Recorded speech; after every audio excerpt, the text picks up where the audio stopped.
Yeah, I'll react to that, sure. Video is brought to you by Keeps, the subscription Really? service that helps you keep your hair more. The Strait of Gibraltar crossing, connecting Europe and Africa. More about them a bit later. Long ago, it was crossed by the Carthaginians in their wars against Rome. Centuries later, the Christians and the Muslims battled for control. And more recently, German U-boats crept through it, trying to evade Allied warships and sneak into the Mediterranean. We're of course talking about the Strait of Gibraltar, a relatively narrow waterway that separates the continents of Africa and Europe. It's so crazy how all that's keeping the Mediterranean from being an inland sea is this. That there are certain geographical things that are really cool to me, like the kind of pitchfork or trident-shaped peninsula in Greece, or just the Mediterranean as a whole. It just... Oh, okay. I don't... stop. Okay, I'll stop talking. Flanked on either side by the Pillars of Hercules, the strait has been a geographic landmark for as long as humans have been around it, and has been used by people for thousands of years to migrate between North Africa.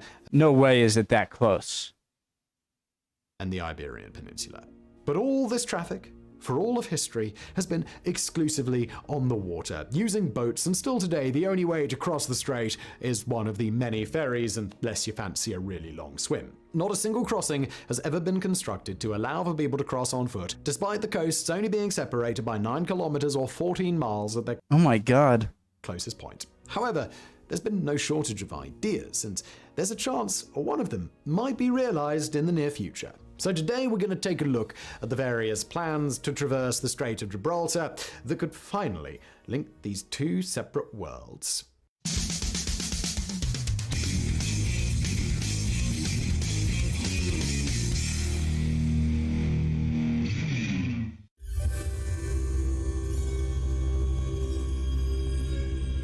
If you're wondering what the allure is behind such an immensely complicated engineering product, the answer is, of course, money! A connection between Spain and Morocco would allow not only for cars and people to cross, but more importantly, semi-trucks and trains, with plenty of space for precious cargo. Africa is currently the European Union's 4th largest trading partner, behind only the US, China, and the UK. And the market has been steadily growing since 2009, with trade totaling 280 billion euros in 2019 alone. Historically, the bulk of this trade has been the transfer of raw materials, but in recent decades, the trend has been shifting to include textiles, electronics, and even cars. Currently, the main way these shipments move between the continents is through cargo ships and air freight. A train in Northwest Africa would allow for transportation to be both quicker and cheaper, the best of both worlds. This is even more promising when it's considered that many African nations are expected to grow rapidly in the coming decades, both as their populations boom and also foreign investment skyrockets. To build a railway and road across the Strait of Gibraltar and tap into this economic potential is either going to need a bridge or a tunnel. But as it turns out, neither are an easy option. So let's start with the issues facing a bridge. The Strait of Gibraltar is really deep, ranging from between 300 and 900 meters. That means that even the shortest of bridge supports would each need to be taller than the Empire State Building, and some would need to be 2 or 3 times as tall as that. For reference, the tallest bridge in the world, the Millau Viaduct in southern France, has a structural height of 336 meters, so we're already surpassing a world record Oh my here. god. And don't forget that this bridge has to be a minimum of 14 kilometers or I don't get, why do you need a bridge there though? I get getting across this, but why didn't you, why not just end the bridge right here and then a road and then that? Passing a world record here. And don't forget that this bridge has to be a minimum of 14 kilometers or 9 miles long at the very shortest, all without getting in the way of hundreds of cargo ships that would pass through underneath it every single day.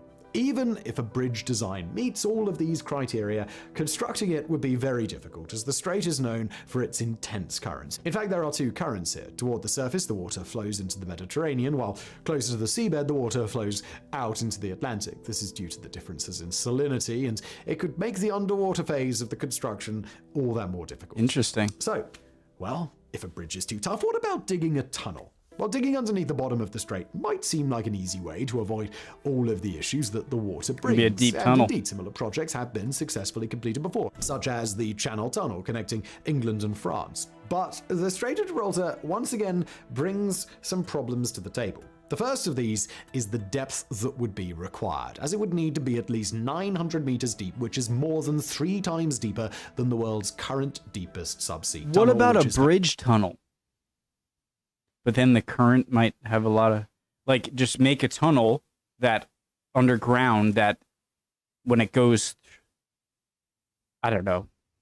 In the Ryfar system built in Norway. And even if you did manage to build this tunnel, you'd still need to ensure that it wouldn't be damaged in an earthquake, as it would cross between the African and the Eurasian tectonic plates across a fault line known as the Azores-Gibraltar Transform Fault, which is seismically active and could pose a serious problem to any such tunnel project. But still, despite all these hurdles, there have been some pretty serious proposals to complete the crossing, and we'll start with one that, if completed, would be the largest engineering project in the history of the world. So have you ever noticed that some guys have all the luck when it comes to hair?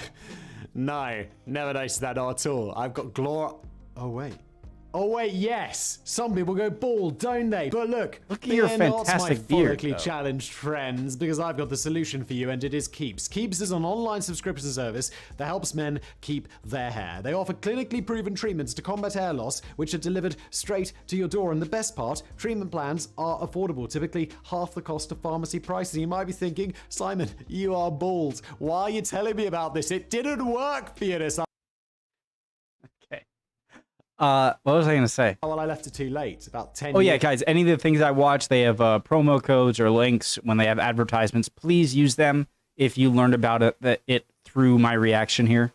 Only fair. I wish Keeps had been around when I was younger, so I could have kept my glorious flowing mane. All treatment plans are recommended by a licensed medical provider, and you get a year of unlimited on-demand access to a dedicated medical provider. That means you can get expert advice whenever you need it. And here's the kicker. Most Keeps customers notice results within 6 months of starting treatment. So if you want to keep your hair, Keeps has got you covered. Plus, their all-natural thickening shampoo and conditioner system is award-winning for a reason. So what are you waiting for? Hair loss stops with Keeps. To get a special offer, go to keeps.com/megaprojects or click the link in the description below.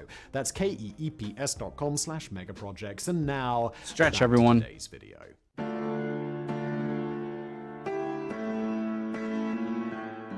In the 1920s, a German architect named Hermann Sorgel was looking at the same part of the globe, but he had a very different idea. He called his plan Atlantropa, and its main focus was on damming the Strait of Gibraltar. Once this colossal dam had been constructed, he argued, not only would it produce an immense amount of hydroelectric power, likely enough to power most of the entirety of Europe, but it would also allow for the water level in the Mediterranean and Adriatic Sea to be dropped, potentially by 200 meters or more, creating tons of new habitable land for Europeans to settle. He saw this as a peaceful alternative to the concept of Lebensraum, one of Germany's rationales for invading its neighbors a few years later. It was a lot more than just that, though. He also believed that it was a great way to begin a renewed colonization period in Africa, and the name Atlantropa was his idea. Wouldn't you kill an enormous amount of marine life in the process of lowering it by that much?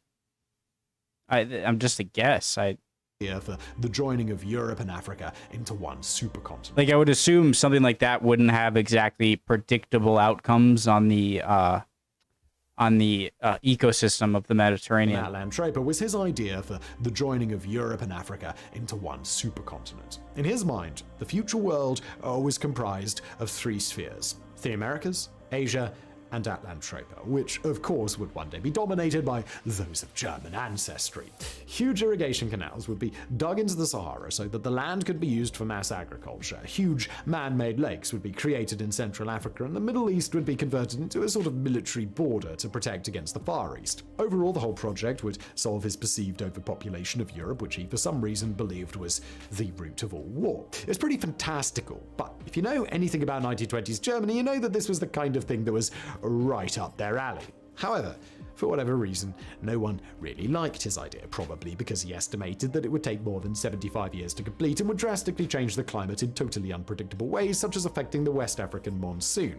Bad times. Not to mention, imagine how upset everyone would be when they wake up one morning and their beautiful coastal town is no longer in sight of the sea.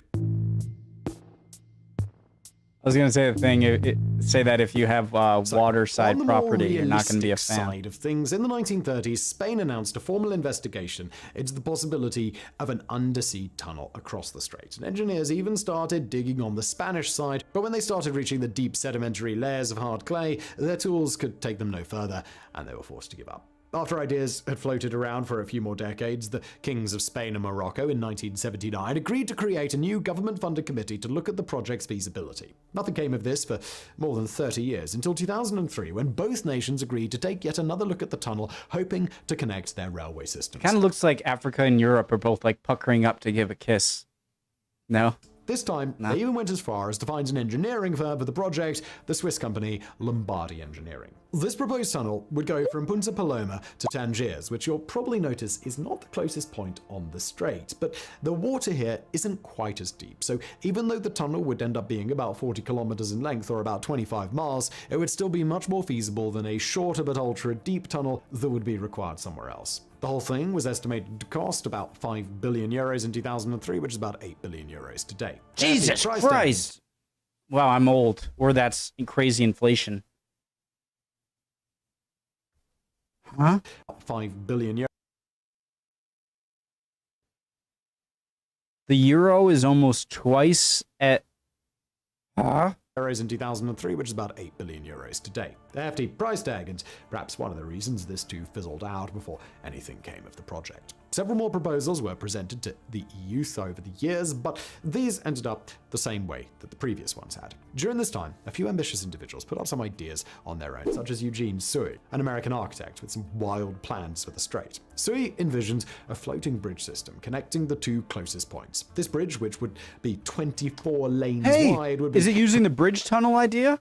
Comprised of many shorter sections, giving the whole thing an appearance somewhat reminiscent of the vertebrae in your spine. Some of the sections would even be submergible to allow for ships to pass overhead. At the center of the bridge would be an artificial island full of casinos, resorts, restaurants, you name it. The price tag for this one came out to a staggering $10 billion, but Sui and his team argued that this would pay for itself over the years with booming tourism, energy production, and trade, and they even created a detailed scale model to present to the Moroccan king. Another proposal was put forward by legendary structural engineer T.Y. Lin in the 1990s, which crosses the strait at the closest point using super deep piers and towers stretching 910 meters into the sky as about 3,000 feet. Lin's bridge would have been revolutionary, as the distance between these towers would have been twice as long as anything previously constructed. There have been many bridge proposals, but the difficulty of construction, the price tag, and tensions between the countries involved always seem to bring an end to the ideas. So, frustrated with decades of sitting around and